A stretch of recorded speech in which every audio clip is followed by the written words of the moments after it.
Now, I want to get busy on the first couple of subjects for today. Everybody that's okay, say I'm okay.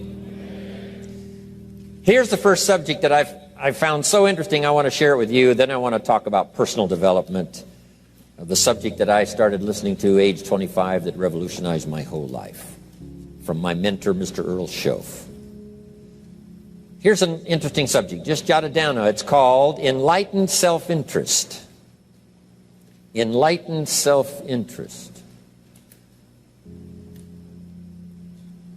It's a fascinating study to study the idea of self-interest. But just make this note, all of us, have self-interest. The key is for it to be enlightened so that everybody wins and no one loses. Our first interest is to survive. What does it take to survive?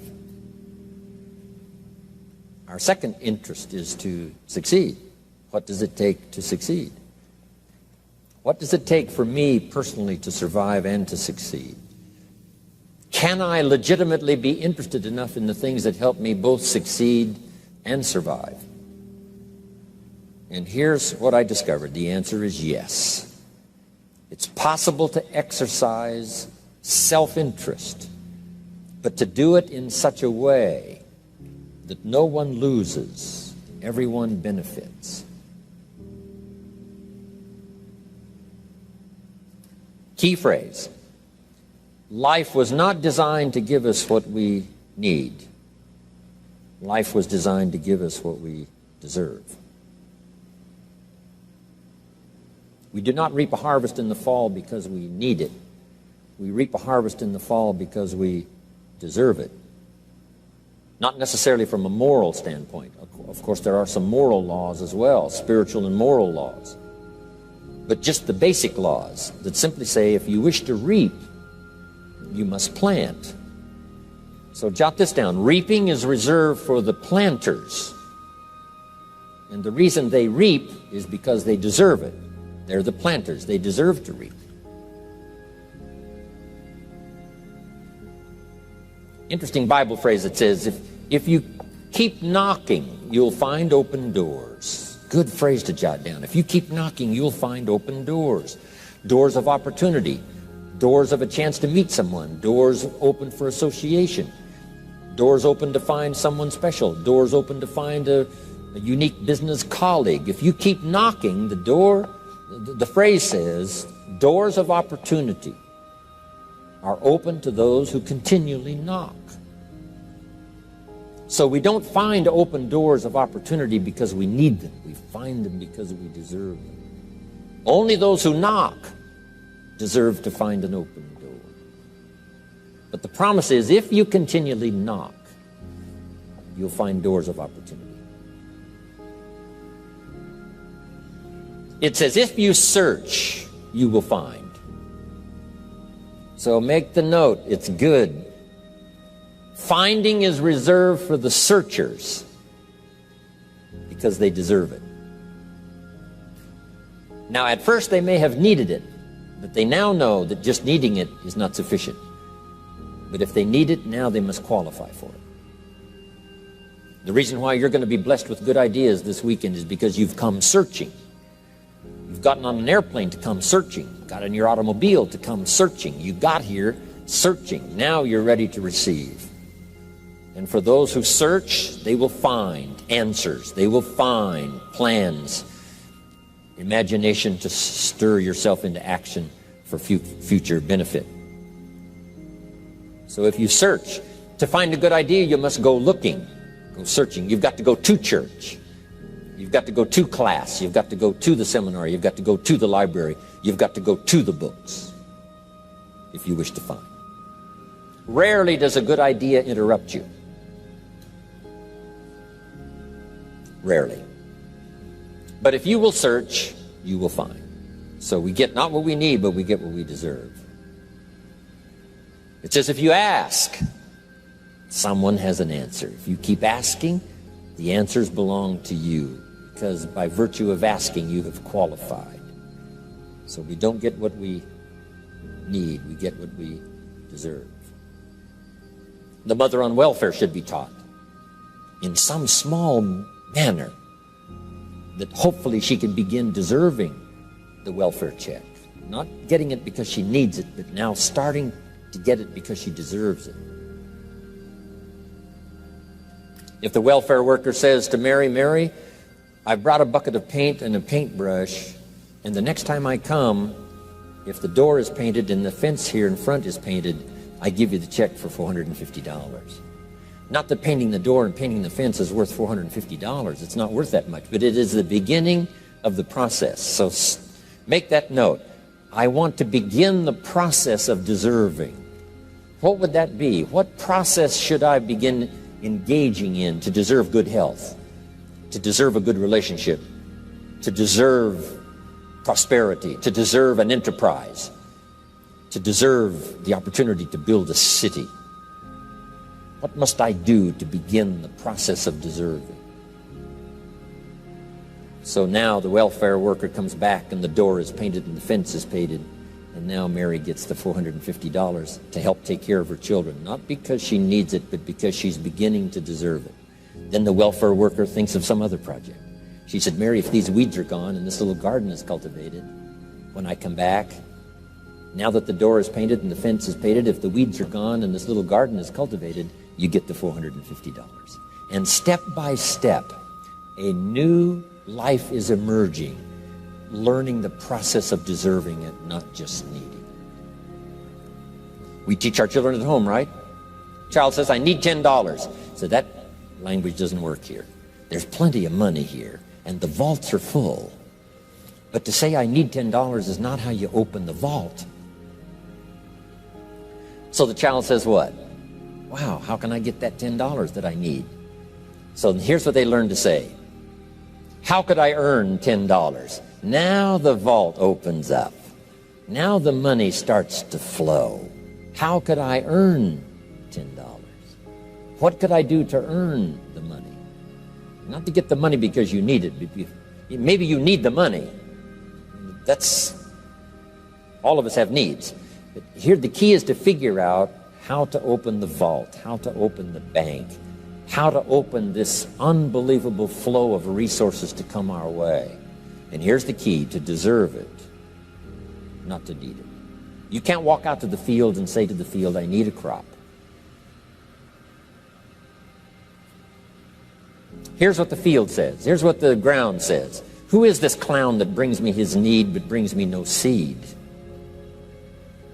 So jot that down. Take your seed to the marketplace, not your need.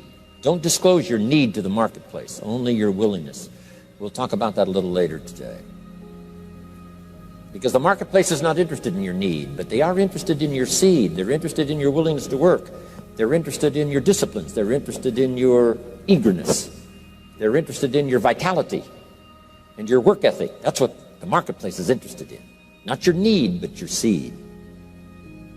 Okay. We get what we deserve. Old Testament God says, if you'll move toward me, I'll move toward you. See, that's how you get those occasions to meet God.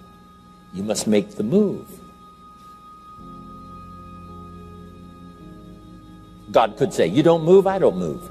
You say, well, that's arbitrary. Well, when you're God, you can make it that way.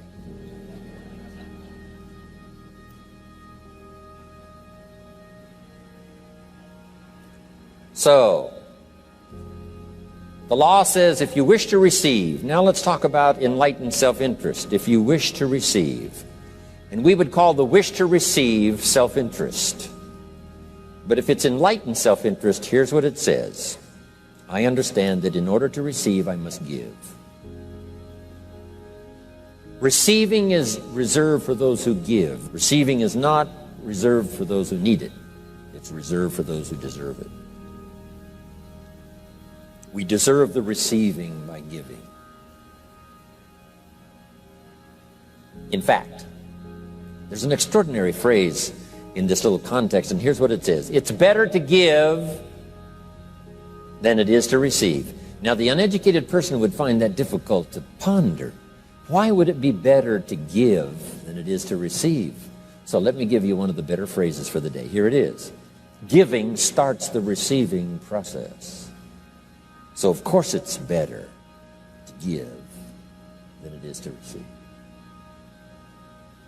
How much receiving do you wish? You must start the giving process.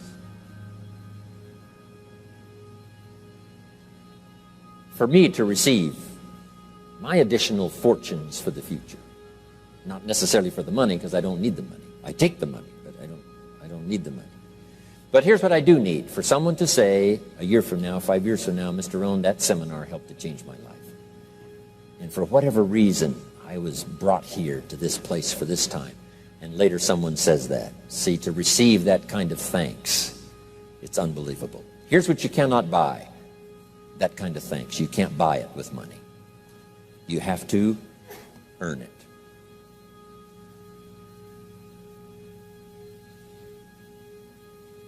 Now let's expand a little further now. That it's called the law of riches and wealth. In our own self-interest, if we wish to be rich and wealthy and prosperous and healthy and all the valuable things we can think of for the human experience, how could we get there? It's understanding the law of enlightened self-interest and the law of deserving. The question was asked in the Bible, how can we be great? What is the key to greatness? Great wealth, great return, great accolades, trophies to put on the mantle above the fireplace. How can we get great respect, great riches, great abundance for ourselves? How can we get that? And the answer was given, and here was the answer. Find a way to serve. Find a way to serve the many. So I paraphrase it to read this. Service to many leads to greatness. Service to many leads to greatness. Someone says, well, about the best I can do is take care of myself. That's okay. Self-care, has its own reward, but it's very limited. Somebody says, I can't be worried about other people's problems. I got enough problems of my own. That's okay. Self-defense is okay. Self-preservation is okay, but it has a very limited reward.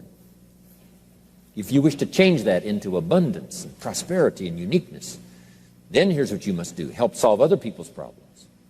Help find answers for someone else, not just for yourself, but for someone else. And in that kind of service, you now begin the process of greatness.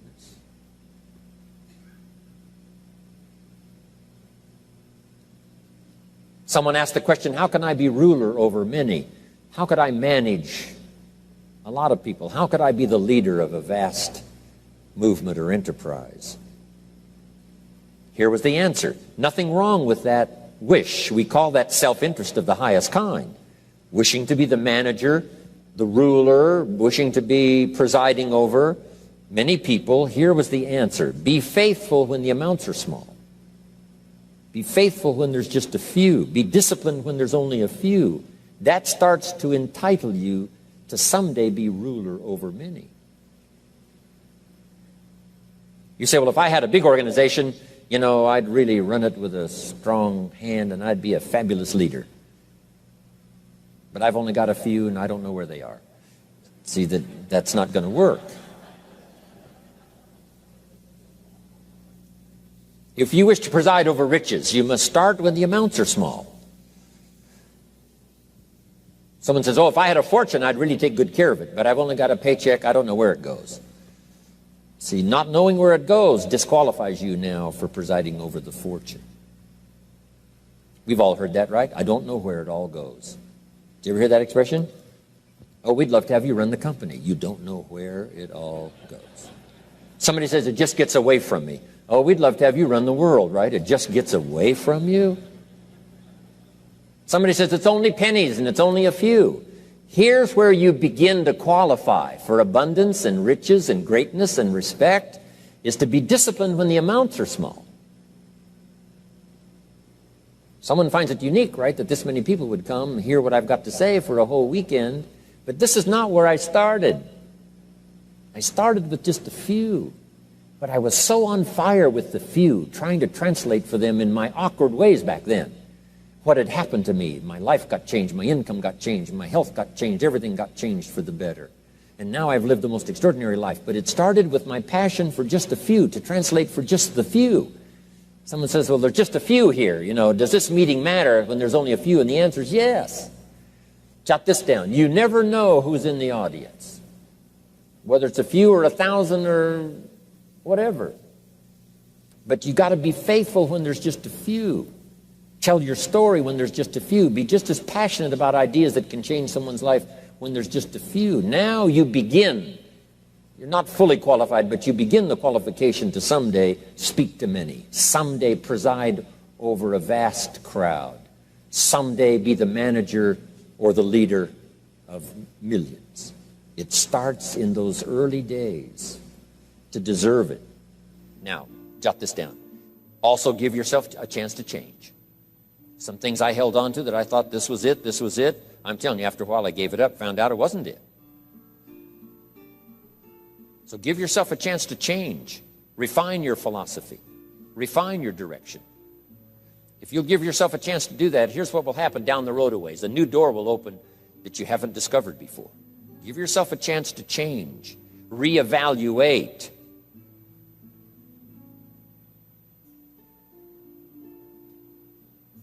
Okay. So let your library be a testimonial of your dedicated interest in accelerated personal development, that you will read whatever you have to read, you will hear whatever you must hear, and you will watch and see whatever you must see in order to make your life refined and worthwhile and achieve all of your purposes. That's what I want this stopping station to be these 3 days. Just to come here and sit for a while and listen and ponder and take notes and work hard and see if you can't absorb, get all that you possibly can here so that it will start to refine your life even before you get on an airplane and fly back to wherever you came from, before you get in your car and drive away. What we share with you here, with all the rest that you've learned, this will be a catalyst to start a process even before you get home that'll start working for you. Some of you are going to set some goals. We're going to do the workshop tomorrow, designing the next 10 years. Hopefully you'll come up with some new promises, some new objectives, some new ideas.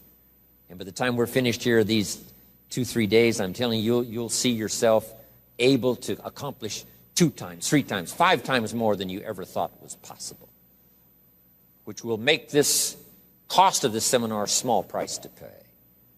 And hopefully it'll make the time you spent here small price to pay compared to making this an investment in your future, in what will flow in terms of money and income and return and reward and respect and dignity and accolades, trophies, all the stuff that can be yours.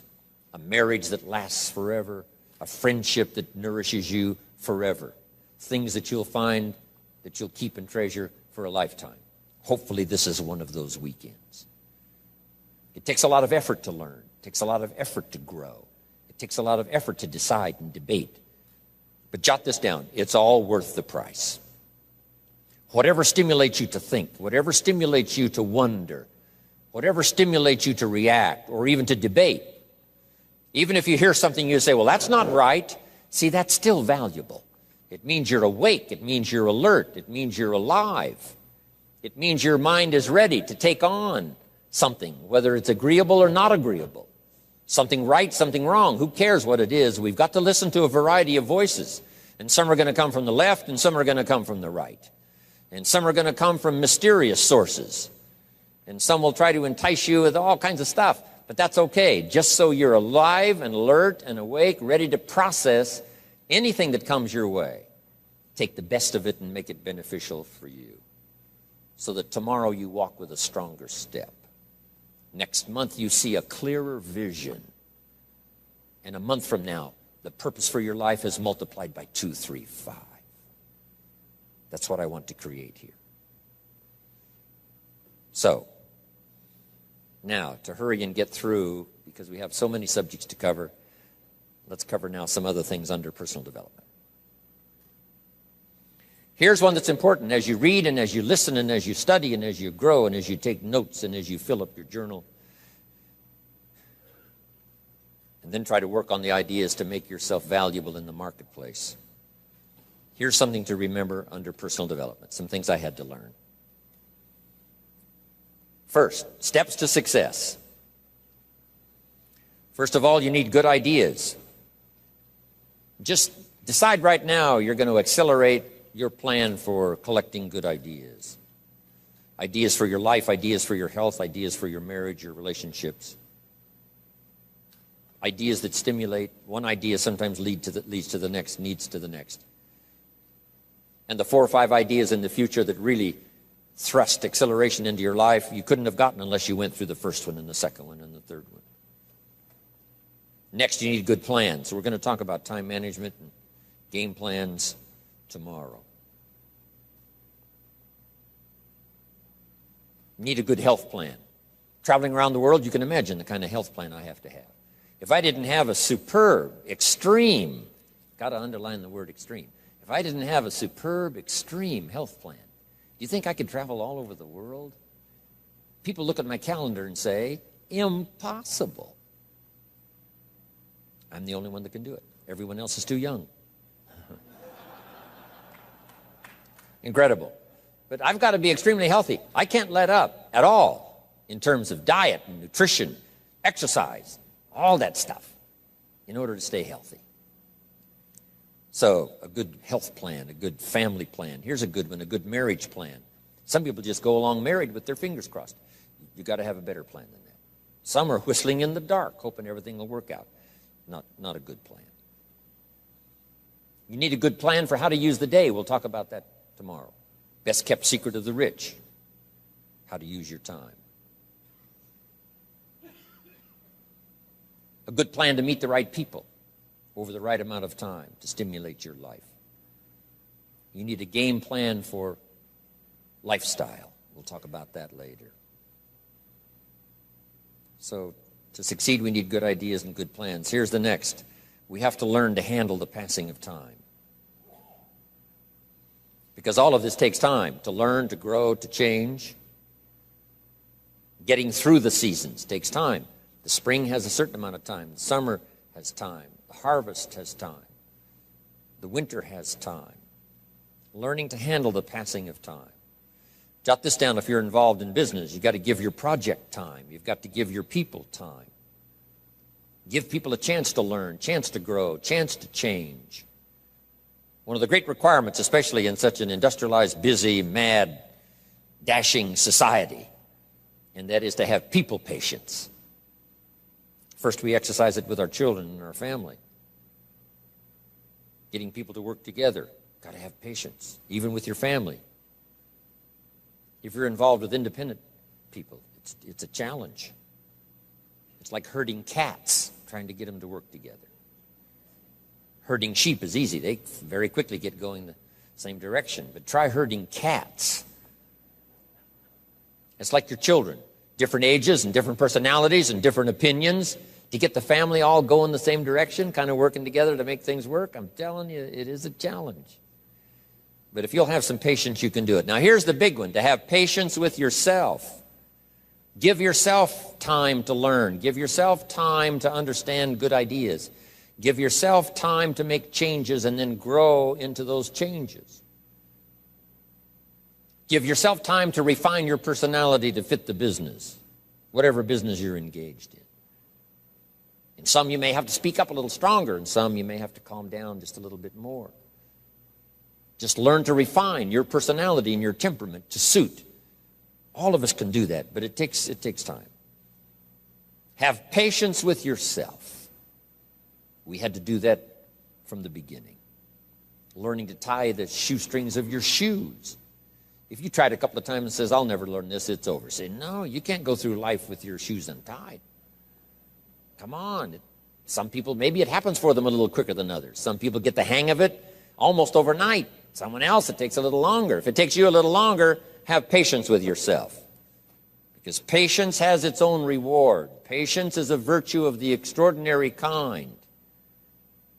We have to have patience with our employers. We have to have patience with government officials. You've got to have patience with IRS. You've got to have patience with the Army. You've got to have patience with the FBI. Here's a good thing to remember while you're exercising patience. Usually enough good people will finally make it right.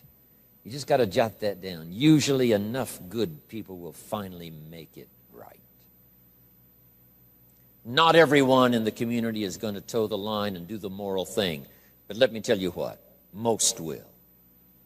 That's how we create a society that we can live in.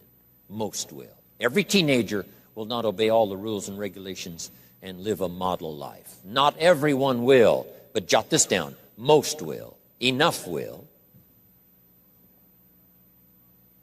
When the good Lord recruited 12, not every disciple, not every one of the 12, but it was enough of the 12 to start a movement that's lasted for 2,000 years. Not everyone, but enough will. There's only been a couple of exceptions to that rule. One was the story of Sodom and Gomorrah. God was going to destroy Sodom and Gomorrah for their evil ways. Abraham had a friend that lived there. And Abraham implored and said, God, if I can go to Sodom and Gomorrah and find 50 righteous people, will you spare the city? And God said, Abraham, you've been such an excellent friend of mine. Yes, I'll spare the city if you can find 50. So he searches the city, can't find 50 good people. Comes back and says, Lord, would you take 40? God says, Abraham, for you, come on, I'll do it. If you can find 40. So he searches for 40, can't find 40. And he comes back and says, would you take 30? Good Lord says, Abraham, only for you will I reduce it to 30. Can't find 30. Can't find 20. Abraham said, this is my last request. Would you take 10? God said, only for you, Abraham. So he went searching for 10, and you know the story. Right? Couldn't find 10. That's the exception to the rule. So he said, Abraham, get your friend Lot and his family out of there because the end has come. But that's the exception to the rule. So jot down the general rule. Most will. In a civilized society, most will obey the rules. In government, most will. Not every senator will, but what? Enough will to build a stable government and a future. Not everyone in the armed forces will, but enough will. Not everyone in the community will, but enough will. Not every teenager in this high school will, but I'm telling you, the most will. And that's how we survive in a civilized society, because most will. And that's a good feeling to know. Most will. Okay. So have patience. Next, under personal development, is learning to solve problems.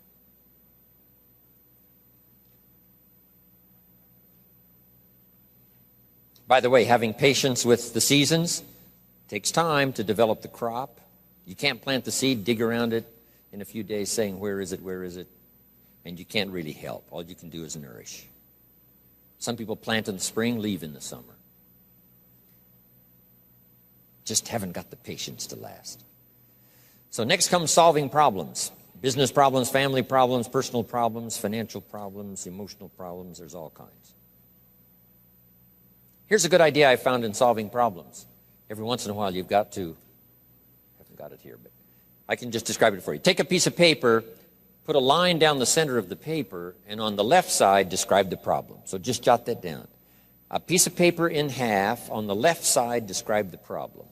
Sometimes it's a good idea to take a problem out of your head and put it on paper. We'll talk a little bit more tomorrow about how to think on paper. This is one of the ways to think on paper. Our mind usually is too busy sometimes to sort things out. So if you take it out of your mind, put it on paper, what is the problem? And you should describe to the best of your ability what the problem is. And then ask this question, is that all of it? Because if you're going to prescribe something for the problem, you need to know what all of it is. When you've got it all listed, on the other side now of the paper is called answers and solutions. The problem on one side, answers and solutions on the other side. And now let me give you 3 questions. 3 questions that can help solve most any problem. Here are those questions. Number 1, What could I do? So just jot that down. What could I do? Then you start developing what we call working papers. And the working papers consist of making a list of the things you could do to solve this problem. Number one, and you say, well, number one would take too long. I can see that right now. Let's go to number two. Maybe that's the answer. Number three, no, that isn't it. And let's say you've got several points now and you've done your best to try to solve the problem yourself and you can't solve it yourself. Here's the second question. What could I read? Maybe somebody spent a lifetime researching the problem you've got, and they've got some excellent answers from a lifetime of research. Maybe in your own journal you've taken notes before on something. You say, hey, I remember a class I took. Seems like there were some answers there, so you go back, do a little research. So under number two is research. And if you search, what? You will find. If you research, you will find. Search and research.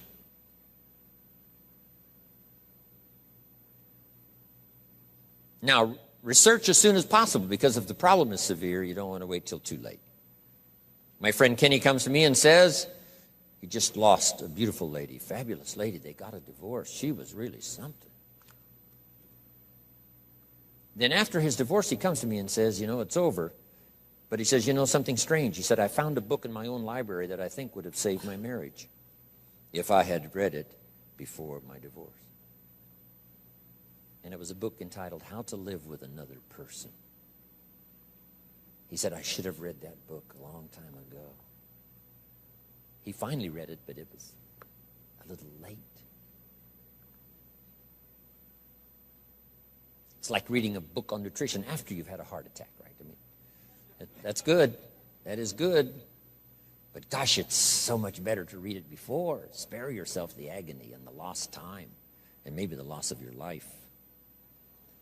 Now, if you tried to solve it yourself and you can't solve it and you've researched and it doesn't seem like you've got the answer, here's number three. The third question is, who could I ask? Is there someone around me that might have the answer to my problem? Now, under that, put this. Don't ask first now. Try to solve it yourself. Develop some working papers. What you think you might do, that still isn't it. Here's some books I've read. This guy's crazy. This guy, no answers, haven't got it. Now I ask. But if you now can show your working papers to who you ask, you can't believe how swift the answer will come. All of us have heard this, but let's remind ourselves one more time and put it in your notes. We all love to help people who, first of all, try to help themselves. Back to the philosophy of deserve. I've tried to work it out, haven't got the answer. Maybe you can help me. Somebody is very willing to help you if they know you've tried first to help yourself. It works that way with our children, right? My daughter Linda, before she got married, used to travel a lot. She comes to me and said, Daddy, I'm headed for Thailand. I said, wonderful. She said, I've saved up my money. I said, fantastic. She said, I've got $1,000. I said, wonderful. She said, the kids wanted to go here, wanted to go there. I didn't go. They wanted to buy this, wanted to buy that. I didn't buy. I got my money put aside, $1,000. I said, Linda, unbelievable. You must be my daughter. That's fantastic. Now she said, to make the trip, I only need a couple of thousand more. An easy 2,000, right? But she knew she couldn't get the whole 3. But she knew that if she worked hard to the best of her ability and put that first 1,000 together, the next 2 was easy, right? Okay. So, develop your working papers. Do your best to solve problems. Here's why you try to solve it on your own first. You need the mental and emotional muscle. You need the discipline.